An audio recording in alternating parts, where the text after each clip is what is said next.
What's more important, the New Testament or the Old Testament? The New Testament. You thought I was going to say both, didn't you? And that's a common answer. I hear that a lot. I hear that you can't separate the New Testament from the Old Testament and still have the entire Bible. And that's correct. That's correct. It doesn't answer the question, though. It doesn't address the question, what is more important? The New Testament is where you're going to learn about salvation, about how to be saved.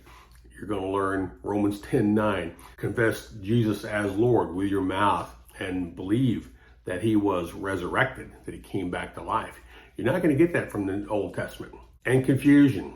I sat in churches and I still hear sermons about the Old Testament, which is important. Then I hear sermons about the New Testament, and one week they directly contradict what they said the week before.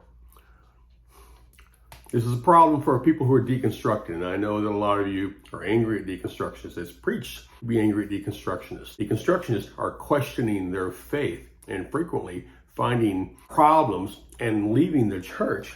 The Apostle Paul tells us to examine our faith. Examine our faith. I knew a man who was in a hospital. He had leukemia, and he died of it. He died of it in the hospital. He was not.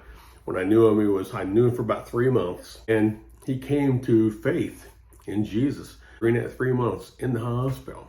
He was a changed man. He was repentant.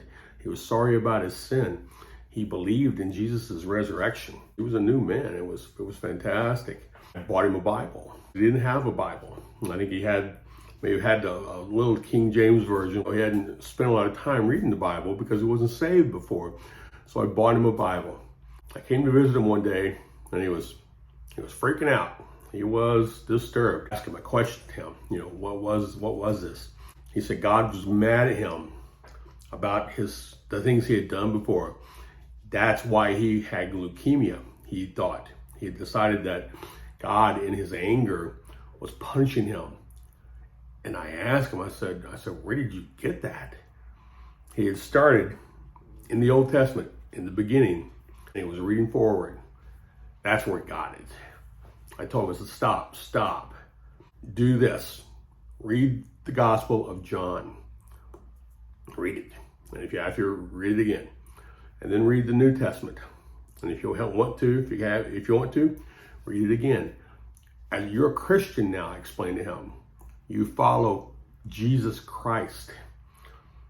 Jesus Christ is talked about somewhat in the Old Testament. I mean, people can find Jesus Christ, signs of him in the Old Testament, in every book. But he is talked about directly in the New Testament. You're a Christian. Learn about Jesus. Follow Jesus. Learn about Jesus until you know Jesus. Read the New Testament again and again until you have a firm grip on who Jesus is.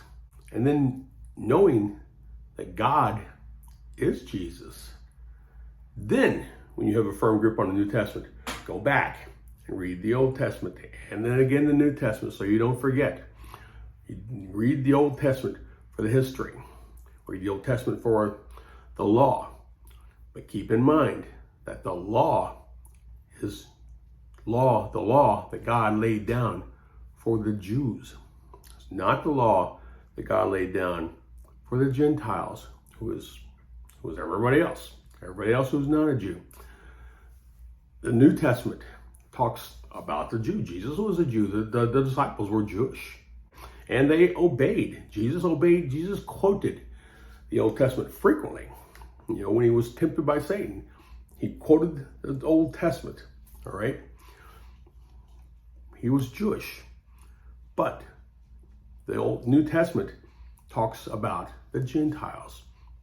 Specifically, the teachings of Paul talk about the Gentiles. Paul is teaching Jesus to the Gentiles. And we are Gentiles. You see the connection? If we stop focusing on the Old Testament, when we start focusing on the New Testament, so people could learn about Jesus, we would stop perhaps losing people due to their faith being being so disrupted by the confusion that is taught to us by our pastors and by other people.